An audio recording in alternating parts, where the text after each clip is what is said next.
You're pushing women away because you do this without even realizing.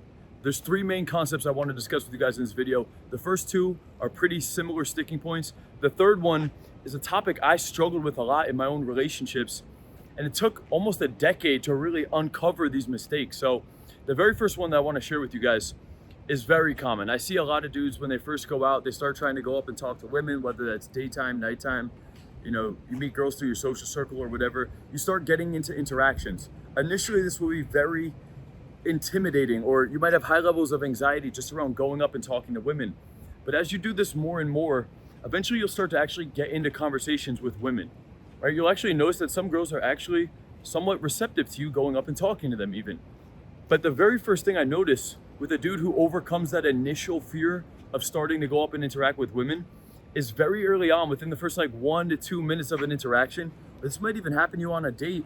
There just gets to this awkward point in the conversation where you get really in your head, you start running out of shit to say, and then you start having this massive filter on everything you're about to say.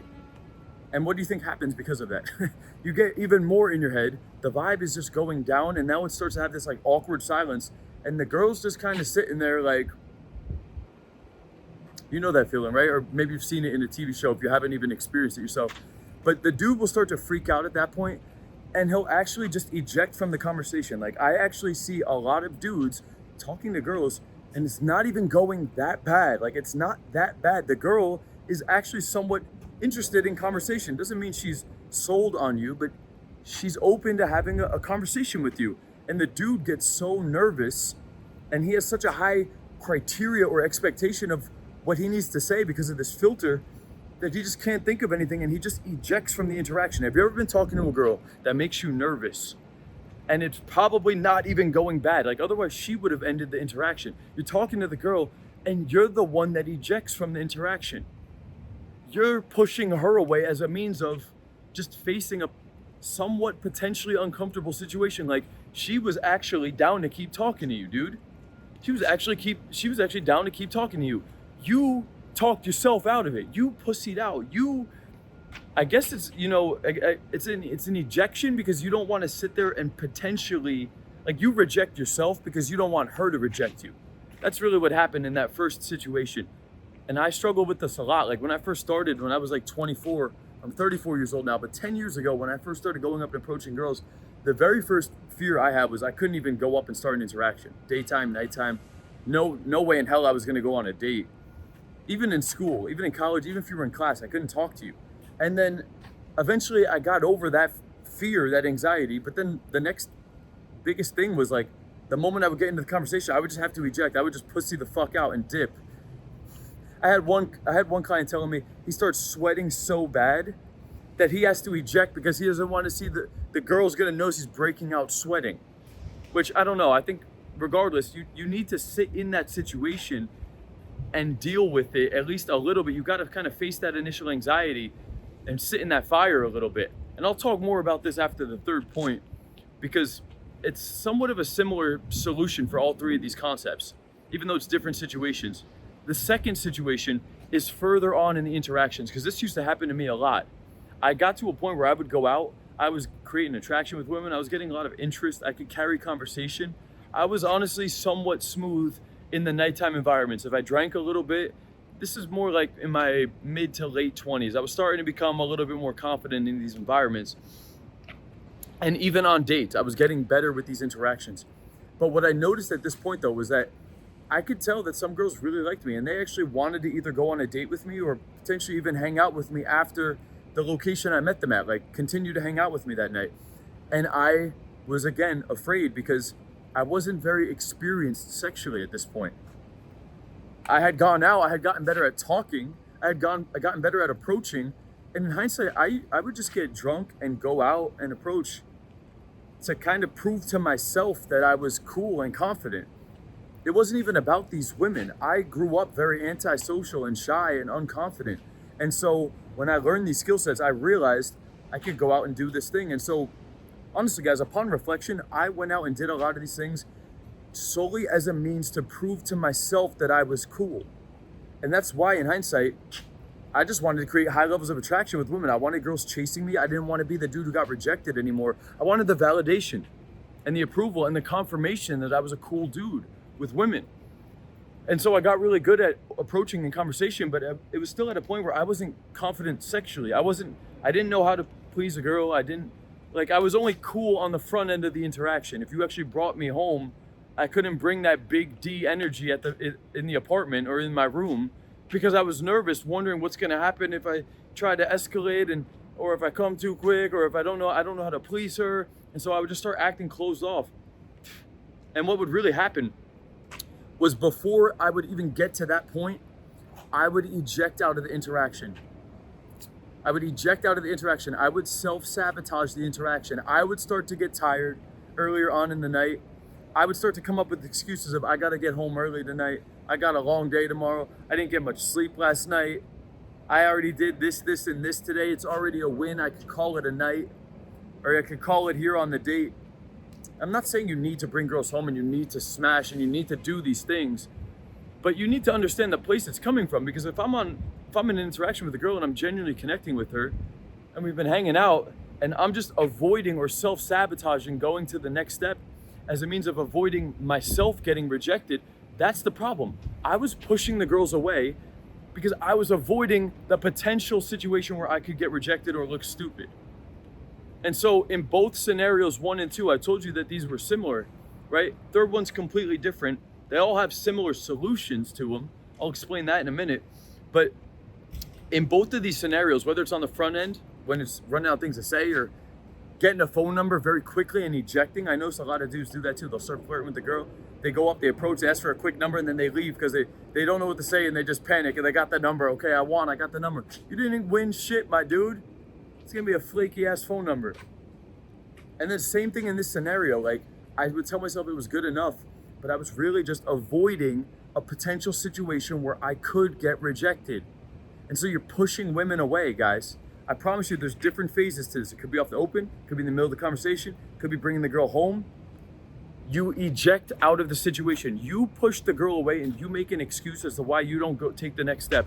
But really, it's just out of fear of you facing a situation where you could get rejected. You could be embarrassed. Something could happen that doesn't align with the ego identity you have of yourself. Think about that for a couple different scenarios, right?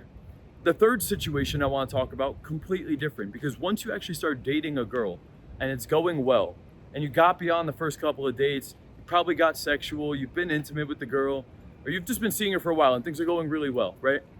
What you may notice happens is that at some point, your emotional triggers or trauma from the past is going to start to get brought up. And for me, I have a tendency of pushing women away because I lost my dad at a very young age. And the first girl I ever dated left me for another dude. So I was taught, I have this thing embedded in my brain that if I'm gonna get close to somebody, they're gonna leave me. So that could turn some people anxious, but that could also turn some people into an avoidant. In my case, it turned me into an avoidant.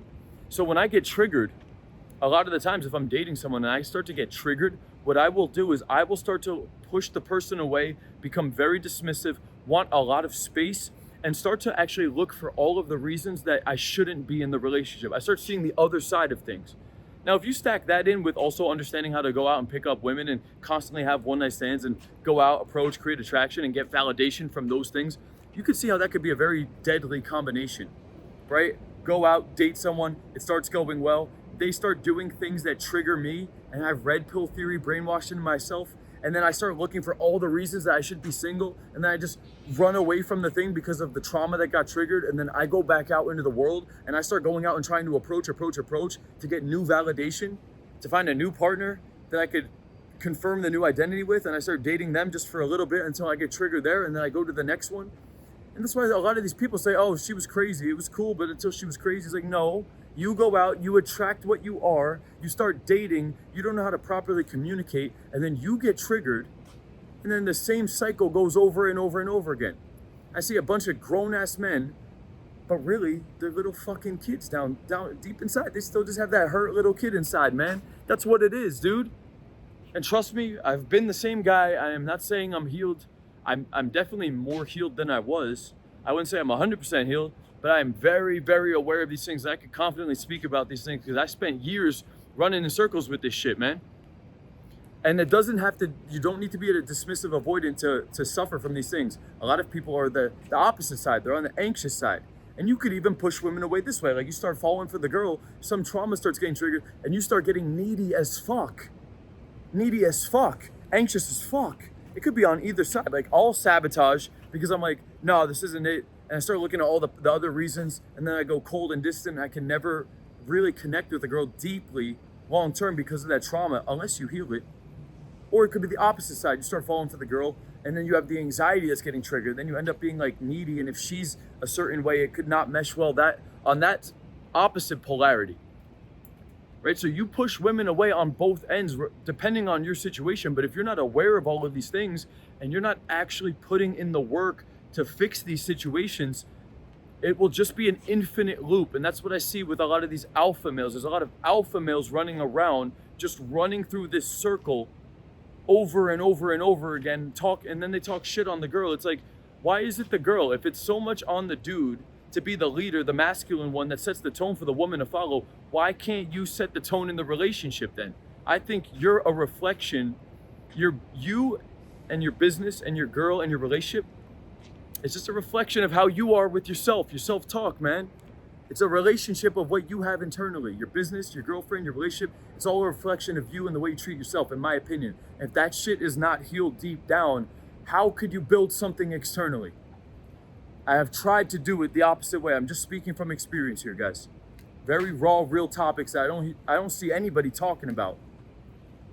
The masculinity world has us believe this other bullshit. Nobody talks about this shit. And that's fine. I'll be the guy to lay down the facts for you guys. Straight up.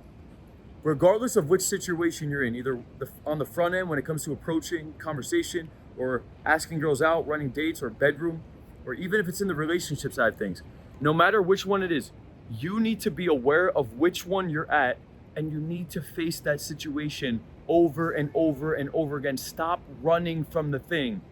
You can't run from the thing and overcome it. You overcome it because you go through it, man.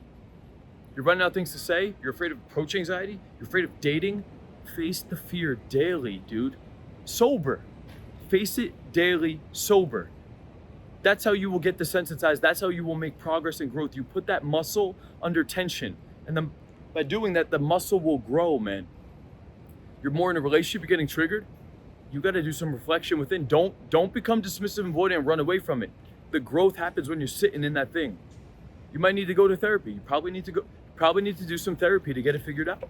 You probably need to do some internal reflection to figure out. If it's more on the tail end of this talk with the relationship stuff, you need to be in the relationship so it can get exposed, so you can actually deal with it. You don't avoid the relationship over and over and over again as a means of not getting triggered. You need to get triggered.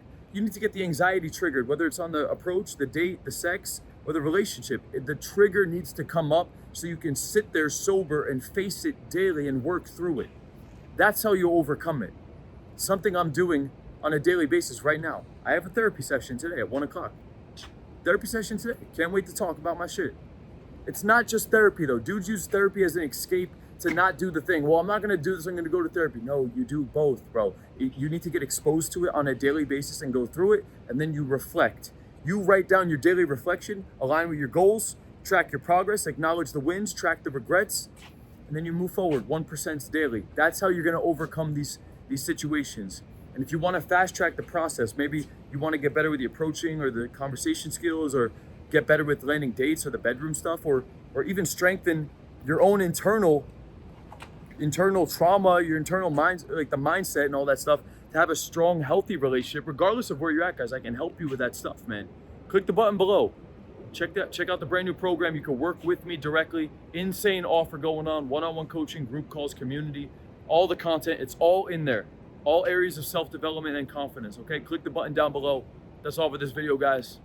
Let's have a good day, man. Be aware which level are you at in this process, and go face that fear, face that anxiety, face that trauma, face that uncomfortable situation daily. That's how we're going to really level up here, guys. See you tomorrow. Peace out.